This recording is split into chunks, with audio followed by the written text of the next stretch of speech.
39 വർഷം മുൻപ് നടന്ന ഒരു കൊലപാതകം. ഒരു കുഞ്ഞു പ്രായക്കാരൻ ചെയ്തു പോയ കുറ്റം. അവൻ പിന്നീട് വളർന്നു, ഒരു കുടുംബമുണ്ടായി. പക്ഷേ ആ രാത്രിയുടെ ഓർമ്മകളെ മറക്കാനായില്ല. ഒടുവിൽ 54-ാം വയസ്സിൽ മുഹമ്മദ് അലി എന്നയാൾ മലപ്പുറത്തെ വേങ്ങര പോലീസ് സ്റ്റേഷനിൽ കീഴടങ്ങി. വെളിപ്പെടുത്തൽ ഭീകരമായിരുന്നു. 1986-ൽ കൂടരഞ്ഞിയിലെ തോട്ടിൽ മരിച്ച നിലയിൽ കണ്ടെത്തിയ യുവാവിനെ ഞാനാണ് കൊന്നത്. കാലങ്ങളായി ആരോടും പറയാതെ ഉള്ളിൽ കൊണ്ടു നടന്നിരുന്ന ആ വലിയ രഹസ്യം പോലീസിനോട് വെളിപ്പെടുത്തിയതോടെ മുഹമ്മദ് അലിയുടെ ഉള്ളിലെ കനൽ ചെറുതായെങ്കിലും കെട്ടടങ്ങിയിരിക്കണം. പക്ഷെ പോലീസിന് ഇതൊരു വലിയ തലപ്പെരുപ്പമായി മാറിയിരിക്കുകയാണ്.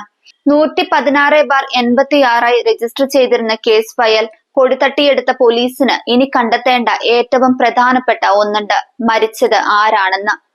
അന്നത്തെ കേസിന്റെ രേഖകൾ തേടിയിറങ്ങിയ പോലീസിന് 1989 സെപ്റ്റംബർ 24-ന് ഗാന്ധി റോഡ് ജംഗ്ഷന് സമീപത്തെ കടപ്പുറത്ത് 30 വയസ്സുകാരനെ കൊല്ലപ്പെട്ട നിലയിൽ കണ്ടെത്തിയതുമായി ബന്ധപ്പെട്ട് FIRന്റെ ഇൻഡെക്സ് മാത്രമാണ് ലഭിച്ചിട്ടുള്ളത്. ഇൻക്വസ്റ്റ്, പോസ്റ്റ്മോർട്ടം റിപ്പോർട്ടുകൾ എന്നിവ കണ്ടെത്താനുള്ള ശ്രമത്തിലാണ്. ഈ കൊലപാതകത്തിന് മുഹമ്മദ് അലിയുടെ വെളിപ്പെടുത്തലുമായി സാമ്യതകൾ ഉണ്ടെങ്കിലും പോസ്റ്റ്മോർട്ടം റിപ്പോർട്ട് ലഭിച്ചാലേ കേസുമായി മുന്നോട്ടു പോവാൻ കഴിയുകയുള്ളൂ. സുഹൃത്തിന്റെ പണം പിടിച്ചുപറിച്ചതിന്റെ പ്രതികാരത്തിൽ കടപ്പുറത്ത് വെച്ച് യുവാവിനെ താനും ബാബു എന്ന സുഹൃത്തും ചേർന്ന് കൊലപ്പെടുത്തിയെന്നാണ് മുഹമ്മദ് അലി വേങ്ങര പോലീസിനോട് പറഞ്ഞത്. താൻ രണ്ടുകാലം പിടിച്ചുകൊടുക്കുകയും സുഹൃത്ത് ബാബു പൂഴിയിൽ മുഖമമർത്തി യുവാവിനെ കൊല്ലുകയും ചെയ്തെന്നാണ് മൊഴി. അതുകൊണ്ട് തന്നെ പോസ്റ്റ്മോർട്ടം റിപ്പോർട്ടിൽ ശ്വാസം മുട്ടി മരിച്ചു എന്ന് രേഖപ്പെടുത്തിയിട്ടുണ്ടാവാം. പോസ്റ്റ്മോർട്ടം റിപ്പോർട്ട് ആ തരത്തിലാണെങ്കിൽ പോലീസിന് മുഹമ്മദ് അലിയുടെ പേരിൽ കൊലക്കുറ്റത്തിന് കേസെടുക്കാം. 30 വയസ്സ് തോന്നിക്കുന്നയാളുടെ മൃതദേഹം വായിൽ നിന്നും മൂക്കിൽ നിന്നും ചോര വന്ന നിലയിൽ കണ്ടെത്തിയെന്നാണ് 1989 സെപ്റ്റംബർ 25-ന് പ്രസിദ്ധീകരിച്ച മാതൃഭൂമി വാർത്തയിൽ പറയുന്നത്. വെള്ളം കുടിച്ചതിന്റെ ലക്ഷണമില്ലെന്ന് മറ്റൊരു പത്രവാർത്തയിലും പറയുന്നുണ്ട്. ഈ വാർത്തകൾ മുഹമ്മദ് അലിയുടെ മൊഴിയുമായി ചേർന്നു നിൽക്കുന്നതാണ്.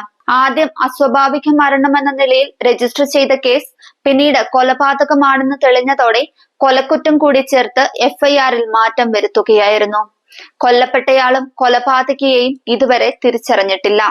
അത്തരം ഏക കേസ് എന്ന നിലയിലാണ് യുവാവിന്റെ മരണം മുഹമ്മദ് അലിയുടെ വെളിപ്പെടുത്തലുമായി ചേർത്ത് ടൗൺ അസിസ്റ്റന്റ് കമ്മീഷണർ TK അഷ്റഫിന്റെ നേതൃത്വത്തിലുള്ള സംഘം അന്വേഷിക്കുന്നത്. മുഹമ്മദ് അലി പറഞ്ഞ കാര്യങ്ങൾ ശരിയാണോ എന്ന് പരിശോധിക്കുക മാത്രമാണ് ഇപ്പോൾ ചെയ്യുന്നതെന്ന് പോലീസ് പറഞ്ഞു. മുഹമ്മദ് അലി നേരത്തെ മനോരോഗത്തിന് ചികിത്സ തേടിയ ആളാണെന്ന് കേസിന്റെ അന്വേഷണ ചുമതലയുള്ള തിരുവമ്പാടി ഇൻസ്പെക്ടർ K പ്രജീഷ് പറഞ്ഞു. 2005-ൽ കോഴിക്കോട് എരഞ്ഞിപ്പാലം വിജയ ഹോസ്പിറ്റലിലായിരുന്നു ചികിത്സ നടത്തിയത്. ചികിത്സിച്ചിരുന്ന ഡോക്ടറിൽ നിന്ന് വിവരങ്ങൾ തേടാൻ നേരിട്ട് പോയെങ്കിലും അധിക വിവരങ്ങൾ ലഭ്യമായില്ല. ഡോക്ടർ കഴിഞ്ഞ വർഷം മരിച്ചു. 2 വർഷം മുമ്പ് ആശുപത്രി പൂട്ടിപ്പോവുകയും ചെയ്തു.